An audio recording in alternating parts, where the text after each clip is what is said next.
Selamat pagi teman-teman, salam sejahtera untuk kita semua. Kami mahasiswa dari Universitas Katolik Santo Agustinus Hippo, Prodi D3 Keperawatan. Dan kami dari kelompok 1. Kelompok 1 ini terdiri dari 6 orang. Yang pertama ada Aquila Triksi Tarigas, yang kedua Agnesia Anissa Priyanti, yang ketiga ada Afriani Selastri, yang keempat Aquila Gels Danaura, yang kelima ada Agatha Teresia, dan yang terakhir ada Agnes Aci Nuriana. Teman-teman, presentasi ini atau tugas ini dibuat untuk memenuhi tugas mata kuliah etika dan moral. Dan judul dari presentasi kami adalah aspek legal dalam pelayanan kesehatan. Dan tentunya untuk menyelesaikan tugas ini, kami juga dibantu oleh dosen pembimbing kami, yaitu Nurse Heri Yulianti Astuti. Oke, kita langsung saja ke materinya. Kita mulai dengan definisi dari aspek legal. Apa sih aspek legal itu?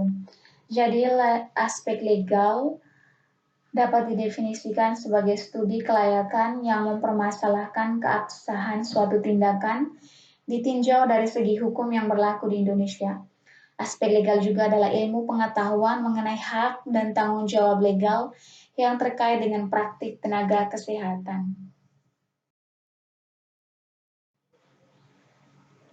Dan berikutnya adalah tujuan aspek legal dalam dunia kesehatan, yaitu tujuannya itu dijadikan sebagai suatu persyaratan untuk melakukan praktik kesehatan perorangan dalam memberikan pelayanan kesehatan dan tentunya sesuai dengan ketentuan-ketentuan yang sudah ditetapkan dalam perundang-undangan serta memberikan kejelasan batas-batas kewenangannya dalam menjalankan praktik kesehatan. Dan adapun kegunaan aspek legal, di sini ada 3. Yang pertama, memberikan kerangka untuk menentukan tindakan keperawatan. Yang kedua, membedakan tanggung jawab dengan profesi lain. Dan yang terakhir adalah membantu mempertahankan standar praktik dengan keperawatan dengan meletakkan posisi perawat memiliki akuntabilitas di bawah hukum. Selanjutnya, persyaratan aspek legal. Di sini kita bisa melihat ada 3 bagian persyaratan aspek. Bagian pertama itu terdapat 2, di mana tempat praktek memenuhi syarat dan memiliki perlengkapan atau administrasi termasuk juga formulir, buku tunjangan catatan tindakan, dan formulir rujukan. Terus yang kedua, tiap profesi pelayanan kesehatan dalam menjalankan tugasnya di suatu institusi mempunyai batas jelas wewenangnya yang telah disetujui oleh antar profesi dan merupakan daftar wewenang yang sudah tertulis.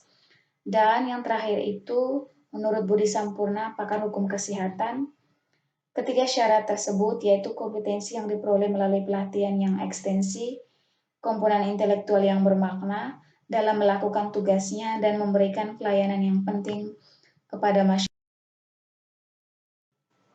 Nah, sekarang kita masuk pada legislasi. Dan adapun definisi dari legislasi, yaitu proses pembuatan peraturan perundang-undangan atau penyempurnaan perangkat hukum yang sudah ada, yang memenuhi ilmu dan praktik. Legislasi merupakan bagian integral dari legislasi kesehatan nasional Indonesia, seperti yang tertuang dalam Undang-Undang RI nomor 36 tahun 2009 tentang kesehatan dan Undang-Undang RI nomor 36 tahun 2014 tentang tenaga kesehatan. Dan sekarang itu ada tujuan legislasi. Di sini terdapat 7 tujuan. Kita mulai dengan yang pertama. Yang pertama itu memberi perlindungan kepada masyarakat terhadap pelayanan kesehatan yang diberikan. Yang kedua, menginformasikan kepada masyarakat tentang pelayanan kesehatan yang diberikan dan tanggung jawab para praktisi profesional. Tujuan yang ketiga itu memelihara kualitas pelayanan kesehatan yang diberikan. Yang keempat, memberi kejelasan batas wewenang setiap kategori tenaga kesehatan.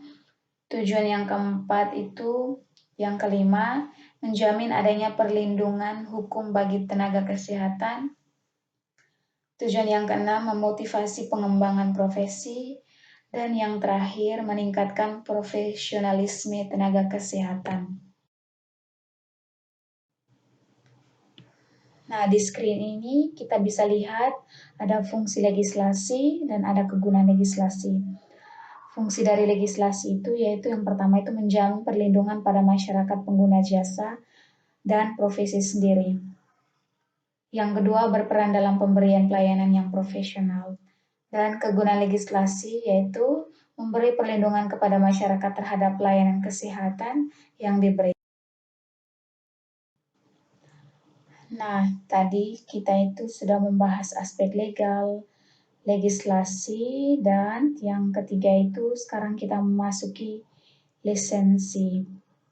Apa itu lisensi? Lisensi di sini kita melihat definisi lisensi, yaitu proses administrasi yang dilakukan oleh pemerintah atau yang berwenang berupa surat izin praktik yang diberikan kepada tenaga profesi yang teregistrasi untuk pelayanan mandiri. Dan lisensi juga adalah pemberian izin praktek sebelum diperkenankan melakukan pekerjaan yang telah ditetapkan.